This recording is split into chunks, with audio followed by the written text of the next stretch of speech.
Vamos a comenzar a prepararnos, a olvidarnos de todo lo que nos agobie. Quizás tengamos que pagar mañana, no, mañana es fiesta, pero pasado mañana tengamos que pagar alguna factura, ¿verdad?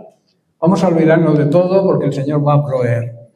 Y vamos a estar atentos al mensaje, a lo que Dios quiere hablarnos en esta mañana.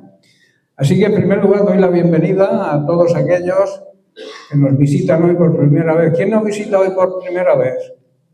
¿Hay alguien? ¿Cómo es tu nombre? Santiago. Santiago y Cierra España. Eso es una palabra que se usa aquí en España. Pues sé bienvenido, aquí tienes tu casa. Sé que eres del mismo pueblo que Emiliana. Y nada, sé bienvenido y aquí nos tienes para lo que necesites. ¿Quién más hay nuevo? ¿Tú también eres nueva? ¿Es la primera vez que vienes? La segunda, bueno, pues está bien. ¿De dónde vienes? De Colombia. Este es un país internacional. Esta iglesia es la Commonwealth. ¿Y, hermana? De Ecuador. Bien. ¿Españoles hay alguno? Mi mujer. Está bien. ¿Y la María que no está? Bueno, pues sed bienvenidos a todos. Vamos a darles un aplauso a los nuevos para que se sientan como en casa. La casa del Señor está abierta para todos y es un privilegio que los hijos de Dios nos reunamos y que podamos compartir con personas de otros países. Yo estoy contento de ser el único español junto con mi esposa y marido de esta congregación, pero que hay cantidad de nacionalidades aquí, ¿verdad? Y eso es bueno. Pero yo digo algo, todos tenemos la misma nacionalidad. Somos ciudadanos del cielo. Y aquí no nos distingue ninguna frontera, ninguna barrera, ninguna cosa que pueda impedirnos poder relacionarnos unos con otros. Y esa es la bendición del Señor, ¿verdad? Bien, hoy me voy a salir un poco de la línea de semanas anteriores. Vamos a abarcar las actitudes peligrosas que estamos estudiando y que todavía quedan muchas. Esas actitudes que consideramos sin importancia, pero que en realidad no le agradan a Dios. Y hoy el Señor me ha puesto un tema para suavizar un poco la trayectoria de semanas anteriores y dar un enfoque y una prédica nueva a lo que Dios quiere hablarnos en esta mañana. El título es La fe y la duda. Todos sabemos, y porque lo hemos oído y lo hemos enseñado, que la duda es el ladrón de la fe. O sea, hay una lucha siempre entre la fe y la duda. Y a veces vence la fe y otras veces nos vence la duda. Y es algo importante que tenemos que afrontar porque es una realidad que todos en ciertos momentos en nuestra vida dudamos, tenemos momentos de duda, ¿verdad? ¿Quién no tiene momentos de duda? Pero la duda no es pecado, porque el Señor actúa a través de la duda. Y como veremos hoy, hay muchos personajes bíblicos importantes que dudaron y le pidieron al Señor confirmación. Cuando la fe se encuentra con la duda, vamos a afrontar ese tema. Y el texto base está en el capítulo 20 del Evangelio de Juan y vamos a leer los versículos del 24 al 29. Quiero leerlo en la Nueva Traducción Viviente, que es una traducción que a mí me gusta de vez en cuando introducirla, aunque siempre suelo predicar con Reina Valera del 60. Pero voy a leerlo en esta traducción. Dice que Tomás, uno de los 12 discípulos, al que apodaban el gemelo, no estaba con nosotros cuando llegó Jesús. Ellos le contaron: hemos visto al Señor. Pero él respondió: no lo creeré a menos que vea las heridas de los clavos en sus manos, meta mis dedos en ellas y ponga mi mano dentro de la herida de su costado. 8 días después, los discípulos estaban juntos de nuevo, y esta vez Tomás se encontraba entre ellos. Las puertas estaban bien cerradas, Pero de pronto, igual que la primera vez, Jesús estaba de pie en medio de ellos y les dijo: la paz sea con vosotros. Entonces le dijo a Tomás: pon tu dedo aquí y mira mis manos, mete tu mano en la herida de mi costado, ya no seas incrédulo, sino cree. Y luego en el verso 28 vemos la respuesta de Tomás: mi Señor y mi Dios, o sea, Señor mío y Dios mío, exclamó Tomás. Entonces Jesús le dijo, y esto es una frase, una palabra que se la dijo a Tomás, pero hoy se la dice a su iglesia: tú crees porque me has visto. Benditos, bendecidos, dichosos, felices son aquellos que creen sin ver. Esa es una ley. Todos hemos hablado y hemos comentado mucho de la fe de Tomás, que es una fe por vista. Y la fe no necesita vista. La verdadera fe, la fe bíblica, la fe cristiana, no necesita ver para creer, sino cree, tiene la firmeza, la confianza plena en Dios, de que Dios existe, lo primero, y de que Dios está con nosotros y nos ama. Pero la realidad es que todos pasamos por dudas, siempre. Por eso quiero hablar hoy de un tema que muchos callan, pero que todos vivimos: la duda. Hay jóvenes que piensan que dudar es pecado. Hay adultos que esconden sus preguntas por vergüenza. Y eso no es de sabios. Porque si tú escondes una pregunta, una duda que tú tengas, no te la solucionan, te vas a ir a tu casa igual que has venido. Por eso es de sabios cuando acudimos a la escuela bíblica, que repito, ayer hablaba de la escuela bíblica a los jóvenes.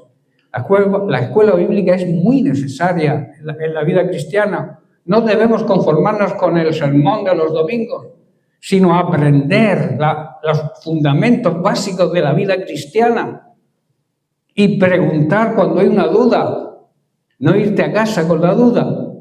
Por eso hay muchas personas que por miedo se avergüenzan de que la gente vea que no conocen algo, pero se van sin conocerlo, y eso es, repito, eso no es de sabio. Escucha bien lo que te voy a decir. Hay muchos creyentes que se sienten culpables cuando su fe no es tan firme como ellos quisieran. Eso es una realidad. Pero la Biblia no esconde, nunca oculta a los hombres y mujeres que enfrentaron dudas, a esos grandes siervos de Dios, a esas personas bíblicas que pasaron por momentos de dudas.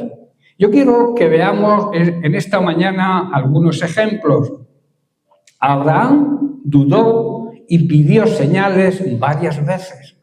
Y recordemos que a Abraham se le llama el padre de la fe. Pero la Biblia también muestra momentos en los que vaciló, cuestionó o incluso buscó asegurarse de lo que Dios le prometía. Tenía dudas. El padre de la fe tenía dudas. Vamos a repasar los pasajes más claros. El primero es cuando pidió una señal para creer en la promesa que Dios le estaba haciendo.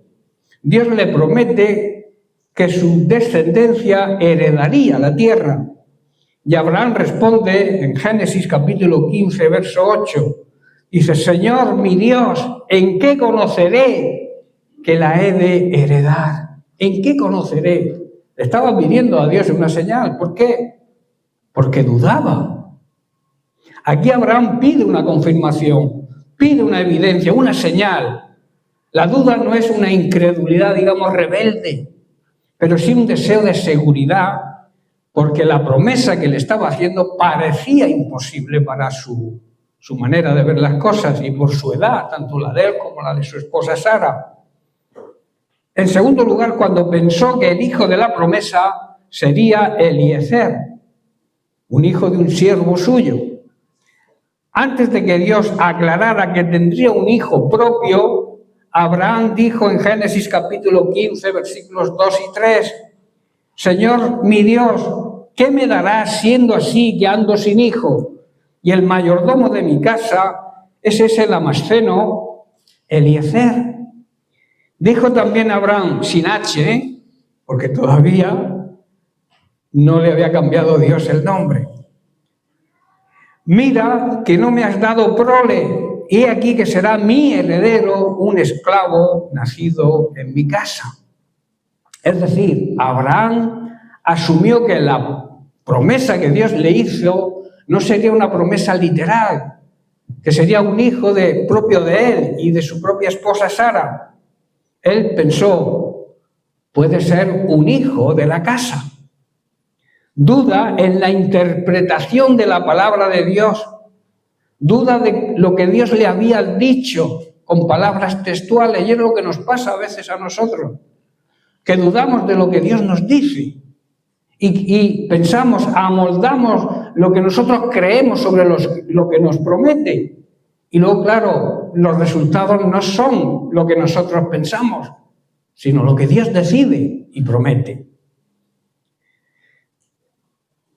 La tercera vez, cuando se rió ante la promesa de su hijo. Cuando Dios le dice que Sara dará a luz, en Génesis 17, dice que Abraham cayó sobre su rostro y se rió. Y se dijo a sí mismo en su corazón, a un hombre de 100 años, ¿ha de nacerle un hijo? Dudas. La risa aquí no era todavía una alegría ni un gozo. Es la reacción humana de quien ve algo imposible y se ríe. ¿Cómo va a ser posible? Esto es una mezcla de incredulidad y de sorpresa. Cuando Dios le dijo que serían padres de multitudes, que es lo que significa Abraham con H, él dudó. Hay un móvil por ahí sonando, por favor. Cuando se entre aquí hay un cartelito que dice fuera, apaguen los móviles, por favor. Si te llama alguien ya te volverá a llamar o tú luego le devuelves la llamada, por favor. Que eso nos desconcentra todo. La risa, repito, aquí no era una alegría todavía, sino era una risa como de duda, dudando, riéndose de lo que Dios le estaba diciendo, en otras palabras. Luego, en cuarto lugar, cuando tuvo un hijo con Agar, la sierva de su esposa Sara. Aunque Dios le había prometido un hijo, Abraham accede a la propuesta de Sara y se une a Agar, su sierva, para ayudar a Dios, para ayudar que la promesa de Dios se cumpliera. Por si Dios no puede hacerlo, yo voy a echarle una mano a Dios. Eso es dudar de Dios. ¿Qué refleja la decisión de Abraham?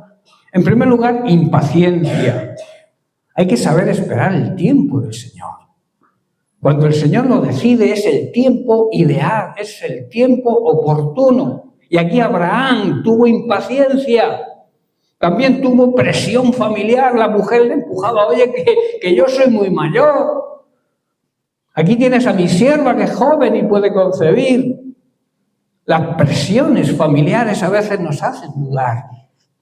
Y sobre todo, una duda práctica sobre si la promesa realmente iba a ocurrir con Sara o podía ser con otra mujer. No fue, digamos, rechazar a Dios, sino un intento humano de resolver lo que Dios había prometido hacer. Repito, querer ayudar a Dios. Dios no necesita tu ayuda, necesita tu obediencia, tu espera, el momento oportuno, cuando Él decida. Él es soberano y Él nunca llega tarde, Él siempre cumple sus promesas. Y nosotros tenemos que tener esa paciencia, esa paz, esa tranquilidad de confiar que en el tiempo de Dios va a ocurrir lo que Dios me ha prometido. Amén. Dios no nos va a sacar de la duda si nosotros no confiamos plenamente en Él. Por eso la lucha siempre es entre la fe, creer de verdad, y la duda, rechazar la duda. No fue, repito, un rechazo a Dios, sino un intento de ayuda. Ahora, ¿qué significa esto para nosotros? Abraham dudó, pero no se quedó en la duda. Su fe maduró con el tiempo. Y Pablo en Romanos capítulo 4 lo presenta como ejemplo de fe, porque al final Abraham creyó sin vacilar. Recordemos cuando Dios le pidió que sacrificara al hijo de la promesa. No dudó, ahí sí que no dudó. Confió plenamente en Dios.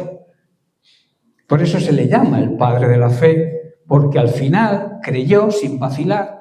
Y es lo que tú y yo debemos hacer, creer sin dudar, creer sin vacilar. Dios lo dice, yo lo creo. La primera Biblia que yo tuve, imité a mi pastor José Párraga, que él tenía en su Biblia, en la primera página, que suele estar siempre en blanco, ponía, si tú lo dices, yo lo creo. Y eso es lo que deberíamos poner, no en la Biblia, en nuestra mente, que esté grabado ahí para siempre. Si Dios lo dice, yo lo creo. Dios no está buscando gente perfecta, sino gente que se deje formar. La fe de Abraham fue moldeada a través de sus momentos de duda. Tuvo que pasar por todos esos momentos de duda para tener una fe plena. El segundo personaje que vemos es Moisés. Moisés, el que sacó a Egipto de la esclavitud. Moisés en principio dudó hasta de sí mismo. La duda de Moisés sobre sí mismo aparece claramente en los capítulos 3 y 4 de Éxodo, si queréis luego leerlo. Cuando Dios lo llama desde la zarza ardiendo y que no se quemaba. Allí Moisés expresa varias objeciones y miedos que revelan su falta de confianza personal en sí mismo. En Éxodo capítulo 3, verso 11, él dice, ¿quién soy yo? Cuando Dios lo envía a liberar a Israel, Moisés responde, ¿quién soy yo para que vaya al faraón y saque de Egipto a los hijos de Israel? Si yo no soy gran cosa, ¿quién soy yo? Aquí Moisés duda de su identidad, duda de su capacidad, duda de su valor. Se ve pequeño, se ve incapaz, se ve insuficiente. ¿Quién no se ha visto así en algún momento de su vida? Yo no soy capaz de hablar del Evangelio, yo no me siento capaz, no tengo fuerza, no tengo capacidad. Capacítate porque Dios a través del Espíritu Santo y de la enseñanza bíblica te va a capacitar. No salgas a pelear sin armas. Y la palabra de Dios es el arma, es la espada del Espíritu. Y tenemos que conocerla a la perfección. Por eso necesitamos venir a la escuela bíblica para aprender a usar la espada del Espíritu, a conocer la palabra de Dios, a tener conocimiento real y auténtico de las promesas de Dios y quién somos, cuál es nuestra identidad, para afrontar y poder llevar a cabo el privilegio que tenemos de la gran comisión. Muchas personas, muchos creyentes de años no se atreven a hablarle a nadie del Evangelio porque no se sienten capaces. ¿Por qué? Porque no están bien preparados. De ahí la necesidad del discipulado. Aquí tenemos la escuela bíblica todos los viernes y a mí me gustaría que todos tuvierais el deseo de aprender para no ser engañados. Hay muchas sectas, falsos cristianos que se llaman cristianos pero no siguen a Cristo. Siguen supuestamente a Cristo, pero lo que quieren es alimentar sus vientres a costa de la lana de las ovejas. No te dejes engañar, pero para no dejarte engañar, tienes que aprender a conocer la palabra de Dios cada día más. Y para eso es necesario el discipulado. No menosprecies el discipulado. No es de sabios. Moisés perdió su identidad, su capacidad y su valor. Dudó de todo eso. Se veía pequeño, incapaz. no me creerán ni oirán mi voz, dice Éxodo capítulo 4, verso 1. Moisés está dudando de su credibilidad. He aquí que ellos no me van a creer, ni van a escuchar mi voz. Duda de su autoridad, de la autoridad que Dios le delegaba en ese momento. Duda de que sería escuchado y tomado en serio. ¿Cuántas veces nos pasa a nosotros eso también? Que dudamos de que la gente nos tome en serio. Pero si tú te mantienes fiel, si tú conoces bien la palabra de Dios, la gente te va a tomar en serio. Y si vives lo que predicas también. Porque si no vives lo que predicas, yo siempre digo, no prediques. No soy hombre de palabras, sigue excusándose. Éxodo 4:10. Esta es una de las dudas más claras sobre sí mismo. Ay, Señor, nunca he sido hombre de fácil palabra. Soy tardo en hablar, soy tartajoso, tartamudo como era yo. Y torpe de lengua. Yo era así. Yo me podía haber excusado cuando mi pastor me dijo, tienes que predicar. Usted no está bien de la cabeza.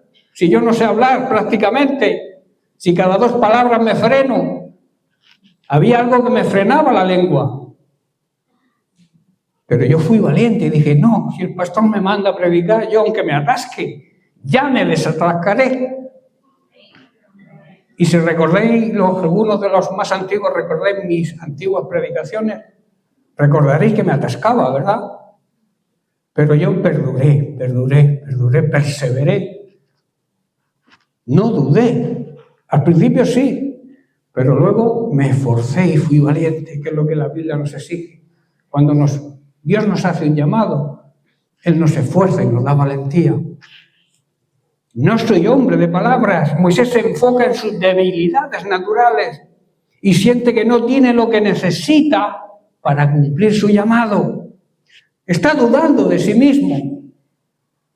Y entonces dice en el versículo 13 de Éxodo 4, envía a otros, te pido, te lo ruego.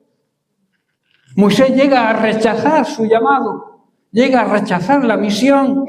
Ay, Señor, envía por medio del que debes enviar. O sea, yo no sirvo, envía a otro. ¿Cuántas veces pensamos eso? Que vayan otros a evangelizar porque yo no sé.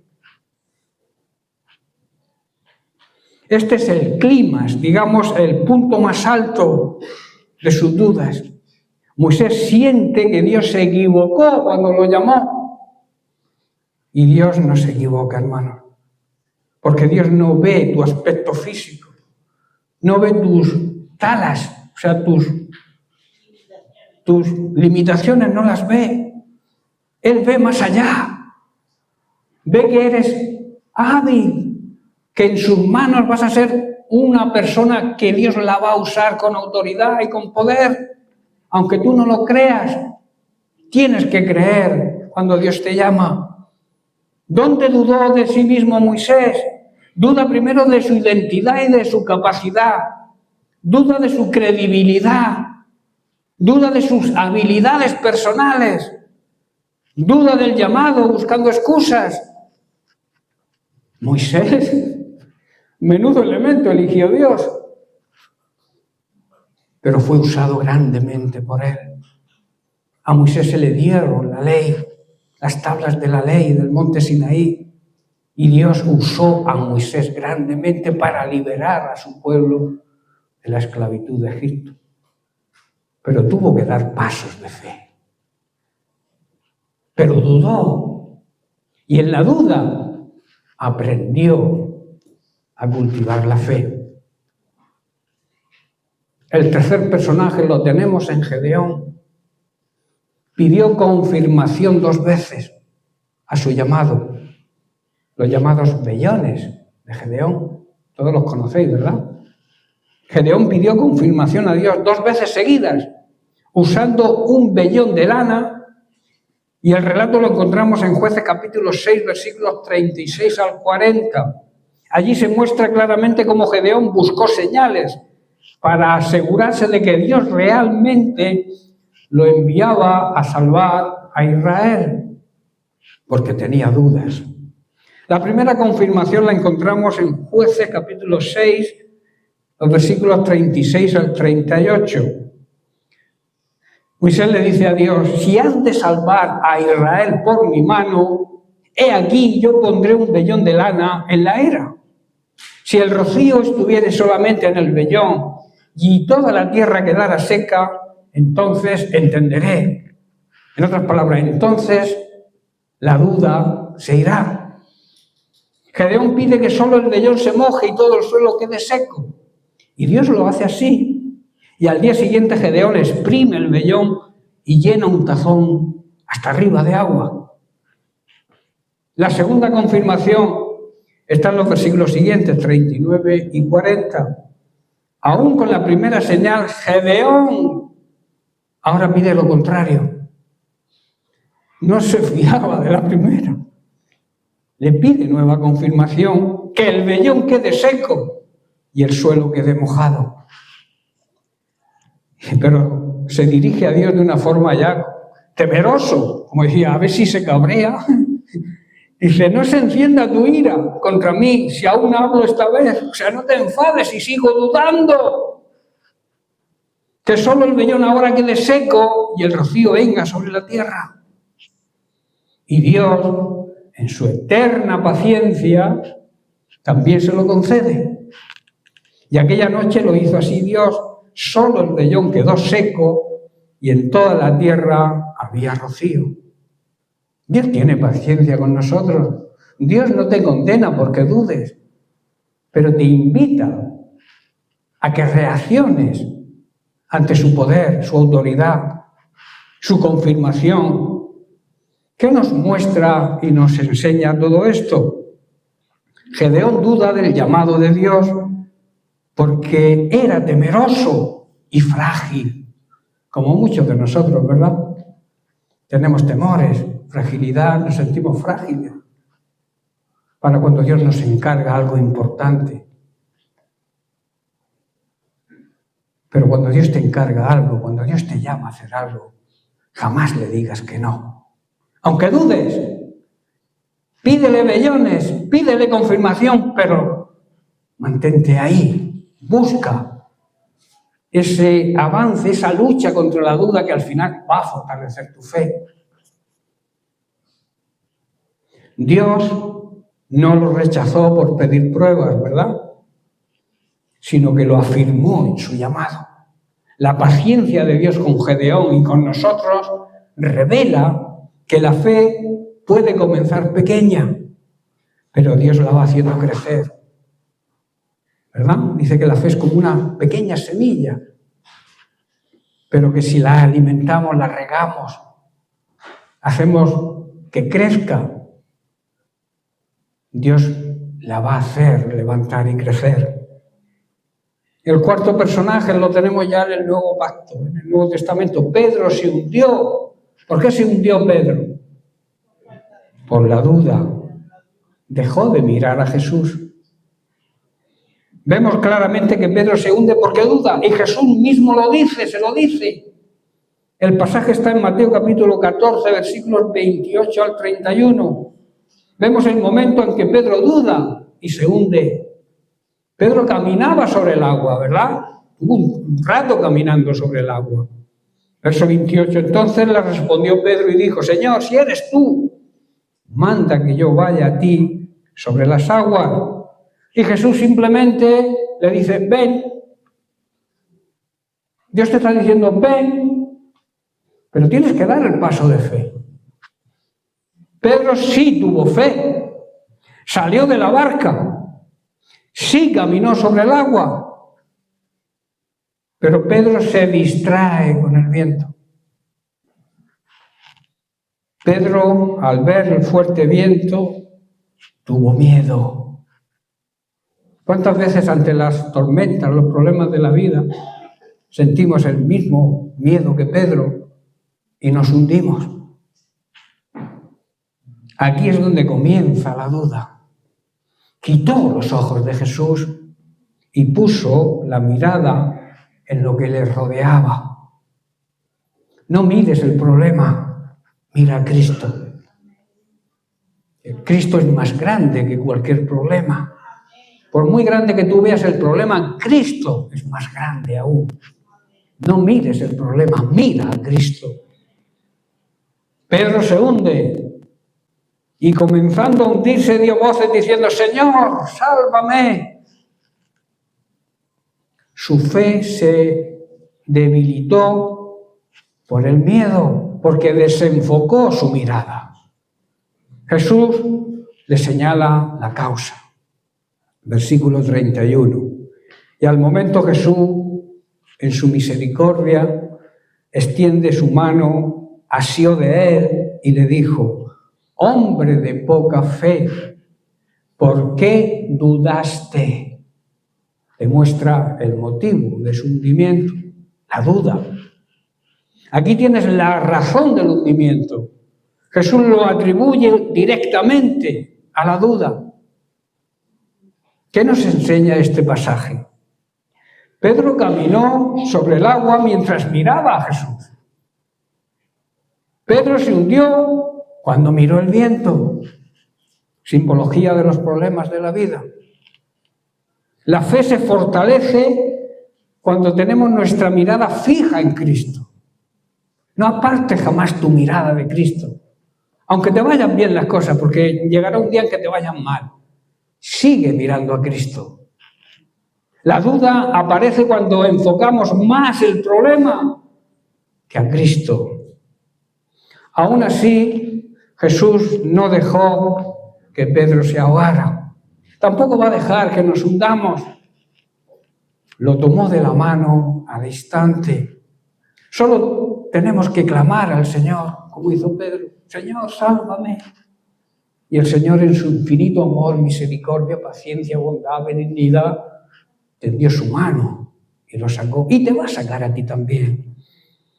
Este pasaje poderoso nos habla de la confianza que debemos tener en Dios.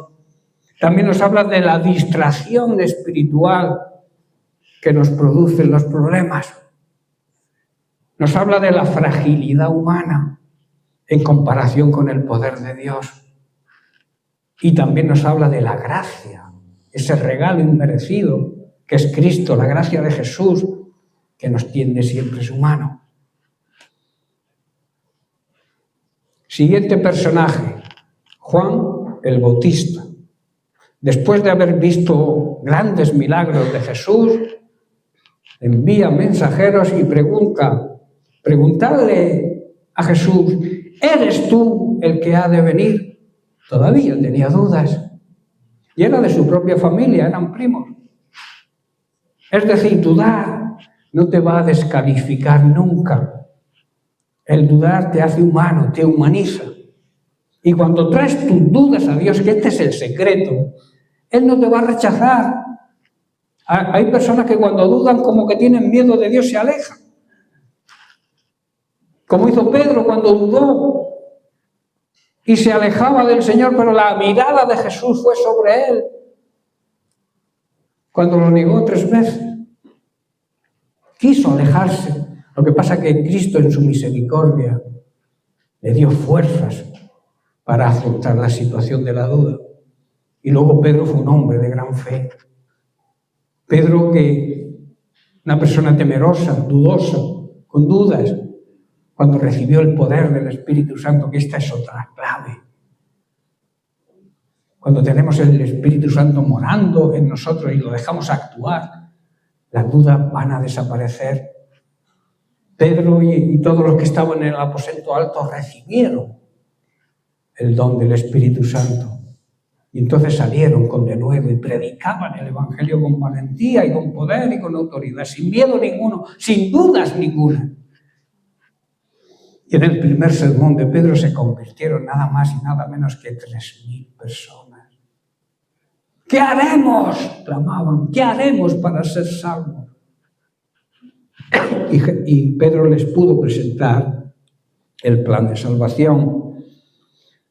Por eso te repito, el dudar no descalifica. Cuando traes tus dudas a Dios, Él no te va a rechazar jamás. Va a salir a tu encuentro y te va a ayudar. En la lectura del principio vemos que Tomás también necesitó evidencias. Mira cómo responde Jesús a Tomás: trae tu mano y no seas incrédulo, sino creyente. Tú eres creyente, te llamas creyente. Pues cree cuando Dios te llama, cuando Dios te ordena, cuando Dios te dice algo. Eso se encuentra en el Evangelio de Juan, como hemos leído. Tomás no estaba cuando Jesús se apareció por primera vez a los discípulos. Y cuando le dijeron que el Señor había resucitado, él respondió: si no veo, si no toco, no creeré. Esto no fue rebeldía contra Dios. Tomás amaba a Jesús.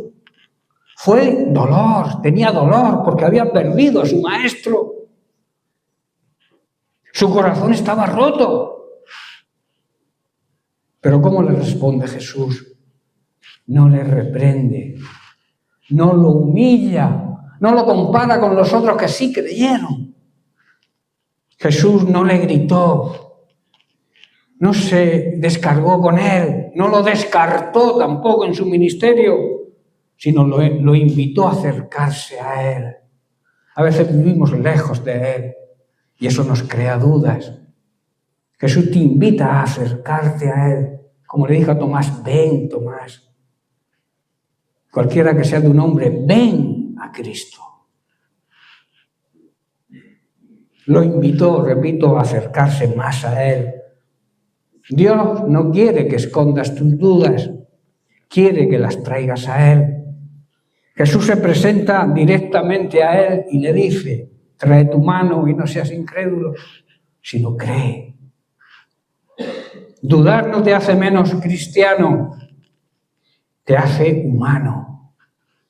Dios no aplasta al que duda, sino que lo guía, lo afirma y lo fortalece. Si vamos a él, si nos acercamos a él. ¿Qué es la fe? Todos sabemos y conocemos el versículo donde se da la definición de la fe. Hebreos capítulo 11, verso 1. Dice: la fe es la certeza de lo que se espera y la convicción, estar convencido de, aunque no lo veas, creerlo. Esto significa tres cosas importantes. La fe no depende de cómo te sientas, sino de en quién confías. La fe no elimina las preguntas, pero sí te da dirección. Y la fe no es ver todo claro, es caminar en obediencia, aunque algunas cosas no estén claras. Para nosotros, obedece aunque no lo tengas claro. Si Dios te habla, Dios te dice algo, obedece, aunque según tu criterio, tu manera de ver las cosas, no lo veas correcto. Dios jamás se equivoca cuando te hace un llamado. A Dios no le asusta tu duda, pero sí le duele cuando no vienes a Él con ella. La fe no es sentir, no son sentimientos, no son emociones, como a veces cuando las cosas nos van bien, todo es emoción, y cuando no nos van bien, nos venimos abajo. La fe tampoco es optimismo. La fe es confiar en la palabra de Dios, aun cuando mis ojos vean lo contrario. Y aquí viene algo importante. Las dudas no destruyen la fe. La fe se fortalece cuando enfrentamos esas dudas con la verdad de la palabra de Dios. ¿Por qué dudamos? Podemos plantearnos, ¿por qué si somos creyentes dudamos de Dios? Primero, por falta de conocimiento bíblico. Antes lo he explicado. Si no conozco lo que Dios dice, cualquier pregunta que me hagan me hará dudar, ¿verdad? Por experiencias difíciles, el dolor, la decepción, los silencios de Dios a veces, que no entendemos que cuando Dios calla es porque está trabajando con nosotros. Todo esto genera preguntas. Las experiencias que hemos vivido difíciles. También por influencia del entorno. de la gente que nos rodea. Hay redes sociales, los amigos, la cultura te empujan a desconfiar hoy de todo lo espiritual. Hoy lo espiritual está devaluado por el mundo. Nadie cree ya, se cree menos en Dios. Incluso se burlan de los que sí creemos. Y por experiencias equivocadas. Si creo que la fe es como una magia instantánea, cuando las cosas tardan, entonces dudo. La fe no es algo que se produce como una varita mágica. La fe es esperar el momento de Dios, confiar en que Dios lo dice y yo lo creo. Dios no rechaza jamás al que duda, sino que lo invita a acercarse a Él. Este es el Dios que te entiende, el Dios que no teme tus preguntas, el Dios que no se aleja de tus dudas, sino que se acerca más a ti para sacarte de ellas. Otra pregunta que surge, ¿por qué Dios permite que dudemos? En primer lugar, para llevarnos a una fe más profunda. La fe que nunca fue probada, nunca será fuerte. Nuestra fe tiene que ser probada. Y cuando la fe es probada es cuando nos llegan las dudas. Por eso la fe siempre va a dar crecimiento espiritual ante la duda. También para romper lo superficial. A veces creemos porque escuchamos, pero no porque entendemos. La duda nos empuja a formar convicción, a estar convencidos de la verdad. También para enseñarnos a buscarle a Él. Dios no quiere creyentes automáticos. Quiere hijos que le busquen cada día, que busquen estar en su presencia. Como decía David, en tu presencia hay plenitud de gozo. En la presencia de Dios tenemos que estar gozosos. Para sanar también heridas del alma. Muchas dudas nos vienen de falta de conocimiento bíblico. Y otras veces no. Otras veces nos vienen porque hemos vivido experiencias dolorosas. En nuestra infancia quizás. Pero Dios permite que esas preguntas salgan. Y se las hagamos. No las guardemos ahí. Hay personas que han sido maltratados desde niños y se lo guardan ahí. Y eso les va marcando su existencia, su vida, su presente, su futuro, todo, hasta que se lo exponen a Dios. Y Dios les saca toda esa maldad que ha vivido. Y puede perdonar a aquel que lo ha maltratado. Y entonces Dios nos sana mediante eso. ¿Cómo debemos enfrentar las dudas según la Biblia? Háblale a Dios. Así lo expresa David en el Salmo 62, verso 8. Esperad en Él en todo tiempo, cuando las cosas vayan bien y cuando vayan mal. Oh pueblos, derramad delante de Él vuestro corazón. Dios es nuestro refugio. Esto es una palabra viva para su iglesia hoy. No guardes silencio. Dios puede con tus preguntas, puede hacerle frente, tiene respuestas para tus preguntas. Y Dios no se va a escandalizar nunca ni te va a menospreciar porque le preguntes. Porque Él las espera y las escucha con el fin y el propósito de responderlas. Sumérgete en la palabra. Que la palabra te cubra hasta lo más alto de tu ser. Porque Pablo dice en 2 Timoteo capítulo 3, verso 16, que toda la palabra de Dios, todas las sagradas escrituras están inspiradas por Dios y son útiles para enseñar, para redarguir, para corregir y para instruir en justicia. La palabra de Dios es viva, es eficaz, tiene poder. La fe no crece sola, se alimenta de la palabra de Dios y va creciendo. La fe se alimenta de la verdad, no de las emociones.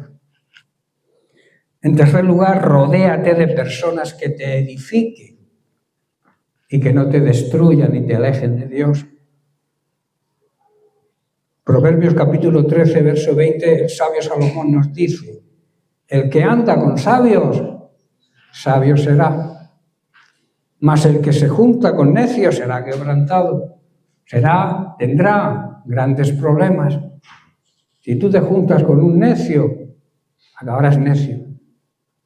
Si tú te juntas con un drogadicto, acabarás drogándote.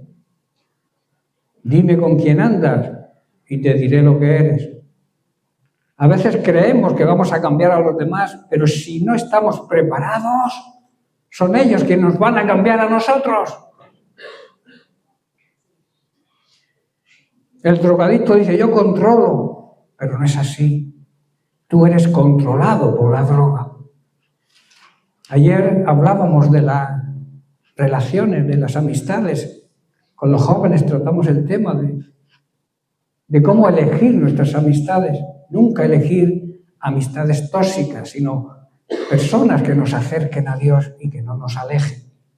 Por eso dije, la duda crece con soledad y mengua cuando estamos viviendo en comunidad. Pero con personas de fe, personas que oren, personas que te corrijan con amor, personas que te marquen el camino, personas íntegras. Rodéate de ese tipo de personas.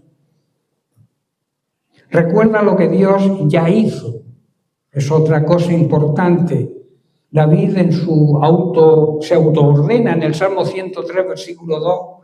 Le dice a su propia alma: bendice alma mía al Señor y no olvides ninguno de sus beneficios.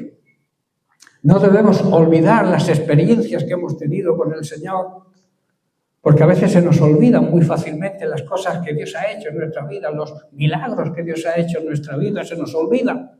Y es bueno recordarlos para así vencer la duda. Cuando la duda entra por la puerta, el recordar lo que Dios ha hecho en nuestra vida, la expulsa por la ventana. Recuerda las experiencias vividas, lo que Dios ha hecho en tu vida. Y la duda que entra por una puerta saldrá por la ventana. La memoria espiritual es un arma poderosa contra la duda.